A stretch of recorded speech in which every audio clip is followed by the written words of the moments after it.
একটা ফ্যামিলির 7 জন সদস্য। বন্ধুরা আমার, মাত্র 2 জন পুরুষ আর 5 জন হলো মেয়ে। 2 জন পুরুষের 1 জন বাবা আর 1 জন হলো ছেলে। এই একটা মাত্র ছেলেকে পড়াশোনা করাইতে গিয়ে তার ঘর বাড়ি জায়গা জায়দাদ জমি জমা যা আছে সব বিক্রি করেছে। এমনকি ভিটা বাড়িটা পর্যন্ত বিক্রি করে অনেক বড় ডিগ্রি অর্জনে সক্ষম হয়েছে। আল্লাহর মেহেরবানিতে ওই যুবক দেশে ফিরে বন্ধুরা আমার বড় চাকরি পেয়েছে। মান্থলি 10 লাখ টাকা তার বেতন। প্রত্যেকের মনের ভিতরে বন্ধুরা আমার অফুরন্ত আনন্দের দোলা। সবাই দেখতেছে অনেক সামনের দিনে শুধু আনন্দ আর আনন্দ।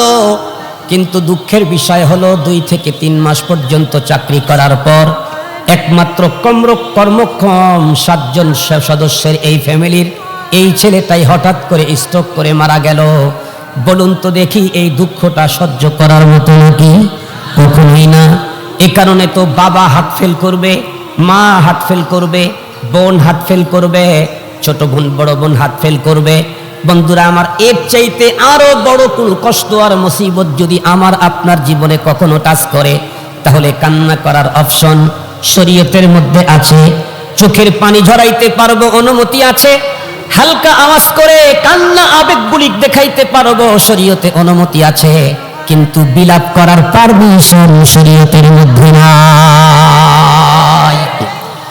খুব ভালো করে বুঝবেন মুসলমান, তার মানেই হলো Islam is complete code of life.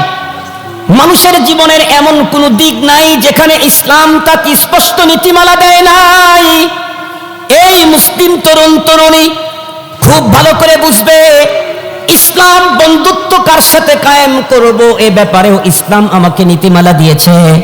শত্রুতা যদি করতে হয় সেখানেও ইসলামের নীতিমালা আছে। শত্রুতা করতে চাইলে শত্রুতা করার অপশনও শরীয়তে আছে। বন্ধুত্ব করতে চাইলে বন্ধুত্ব করার অপশনও শরীয়তে আছে। কাউকে কিছু দিতে চাইলে শরীয়তে ইসলামে এই অপশন আছে। কাউকে দেওয়া থেকে বিরত থাকতে চাইলে শরীয়তে এই অপশনও আছে। আল্লাহর পয়গম্বর বলেন, মান আতা লিল্লাহি ওয়া মানা লিল্লাহ ওয়া আহাব্বা লিল্লাহি ওয়া আবগাদা লিল্লাহ ফাকাদ ইসতাকমালা ঈমানু আও কামা ক্বালা আলাইহিস সালাতু ওয়াস সালাম। তবে মনে রেখো মুসলমান, বন্ধুত্বের অপশন রব্বুল আলামিন দিয়েছেন, কিন্তু কোরআনুল কারীমের ভিতরে ডাইরেক্ট ঘোষণা করেছেন ঈমানদার কখনো আরেকজন মুমিন ছাড়া অন্য কাউকে বন্ধু বানাইতে পারবে না। আরেকজন ঈমানদার ছাড়া অন্য কাউকে বন্ধু বানাইতে পারবে না। কোরআনের স্পষ্ট অপশন, একদম স্পষ্ট কথা।